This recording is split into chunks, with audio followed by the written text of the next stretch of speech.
Hello again, everybody. Welcome to the OCVarsity Gridiron Show. It is Week 10. I'm Steve Fryer here with Carlos Arias and Dan Albano. Behind the camera, making us look good and doing all the cool editing, things like that. Production-wise is Jonathan Khamis.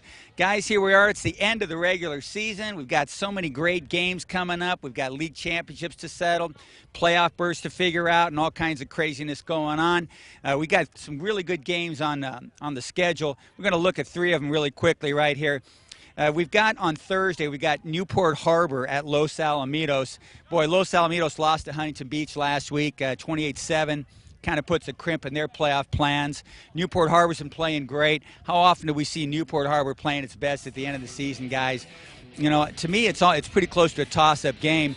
But gosh, I don't know what to think of this one. So I think I'm just going to feed off what you guys have to say. Dan Albano, what do you think? Who's going to win this game? Los Al, Huntington Beach, Newport Harbor on Thursday at the Vets. Well, one thing I think is I think even if Los Al loses this game, I still think they have a chance to get the at-large berth. So I don't think they're playoff. I think they're going to be in the playoffs. Yeah. I think both teams will probably be in the playoffs. I'm going to pick Newport Harbor to win this game. They've had Los Alamitos number for the past 5 years. The Sailors have won, and Jeff Brinkley's done a great job. The Sailors have really rebounded since they lost 35-0 to Edison. And they're looking like a top 10 team to me, and I think they're going to get this victory against Los Al, and be a pretty scary team. They're just really fundamentally sound, and I think this matchup gives the Griffins a lot of trouble. Carlos, agree or disagree? Agree, and the reason I agree is for many of the same reasons that Danny just said.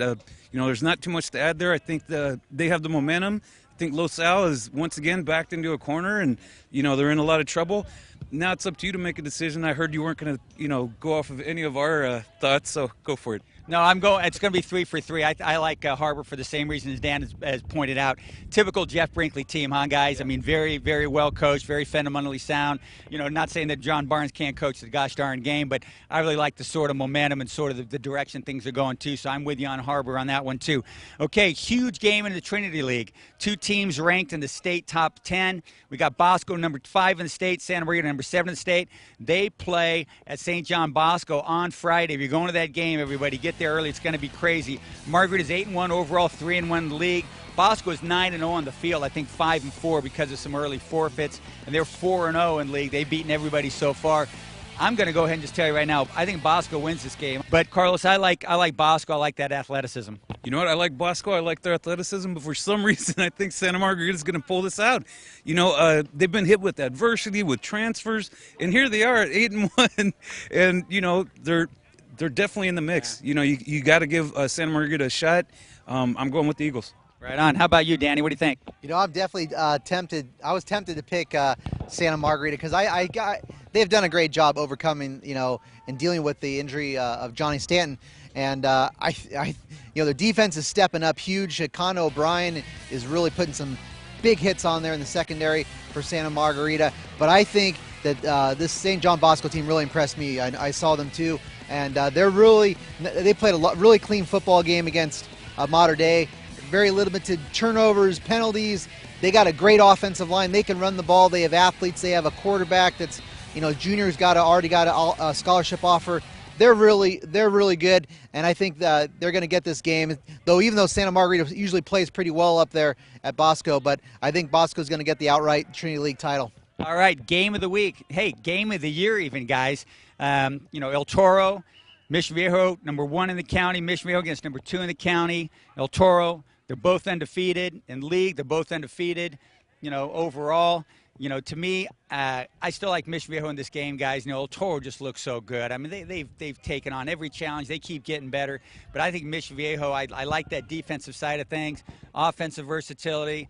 I think Mission Viejo is going to win this game. What do you think, Jack Nicholson? I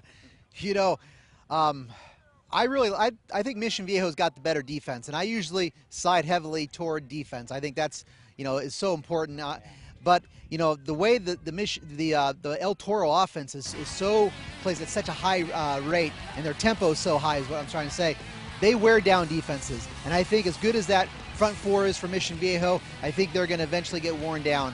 And I think so. I think it's going to come down to a battle of offenses, and then I think in a battle of offenses, it's hard to go against Connor Manning and you know, his cast of receivers, great running back Jacob FURNARI, and they kind of have they're coming off the bye. It's just set up perfectly for them that they've got healthy, they've had time to prepare, and I think El Toro is going to shock the Orange County world on Friday. I hate it when Albano makes me second guess myself. What do you think, Carlos? Well, first of all, I grew up down here in this area, and I went to Capo, and back in the day, everybody hated El Toro. Everybody hated Mission. They all hated us. It's the best rivalry, you know, out here, and I'm glad to see it being renewed and El Toro back in the South Coast League. The whole community is really excited about it over here. They're going to have a packed house, you know, for this game. I'm going with El Toro because they get you into such a frenzy. You can't, there's no way to slow them down, okay? So you get caught up in that pace and everything, and, you know, El Toro's for real. I'm going with El Toro. Okay, righto. A little bit more about this game. So we talked to Coach Robert Frith of El Toro and a couple of the Chargers players. Yeah, people are reminding me every day about, you know, the rivalry of, you know, the Mission El Toro rivalry of the past, and so, you know, it's been kind of exciting this week just seeing the passion in the people at this school and some of the people that have come out of the woodworks that are either Mission or El Toro, and, you know, they're saying this is a good old rivalry back from the 80s, and so I wasn't quite aware of how serious it was, but, you know, I'm just happy to be a part of it. So what's the over-under on this game? I'm saying 70 points. Is that a little low or a little high? I mean, we like to score points. That's all I can say, but I know we're very excited for this opportunity for such a great game. I mean, starting freshman year, I remember Coach Frith saying, you know, by the time you guys are seniors, I want to be in the South Coast League and I want to be one of the lead teams in Orange County. And so I think that he's really held us to that standard, and we've put the work in and worked hard, and that's where we are now. So I really attribute it to him and all of the work that we've put in the off season, and now that we are where we are, I feel like this is where we belong. So. Well, offensively, tempo will be key, and on defense, we just got to get to the ball as fast as we can, just swarm on them. Okay, thank you, El Toro and Coach Robert Frith. Carlos Arias, you have a look at some of these crazy playoff scenarios that are coming up. Boy, there's so many possibilities out there. There's going to be some coin flips that are going to determine a lot. What are the ones that intrigue you the most? Okay, the craziest one right now is the Seaview League. Yeah. Laguna Hills beat Dana Hills last week to clinch at least a share of the league title. But they still might not get in the playoffs, because if Capo Valley beats Aliso, Dana Hills beats San Juan Hills, three-way tie for first, coin flips determined, and then you got to hope for an at-large berth. Another one, the Pacific Coast League. Keep an eye on every single game, because there's Irvine, Woodbridge, Beckman, Northwood tied for second place. Beckman plays Corona Del Mar, Irvine plays Woodbridge, Northwood versus Uni. Anything can happen in that league, so every game is important. It's going to be a great finish.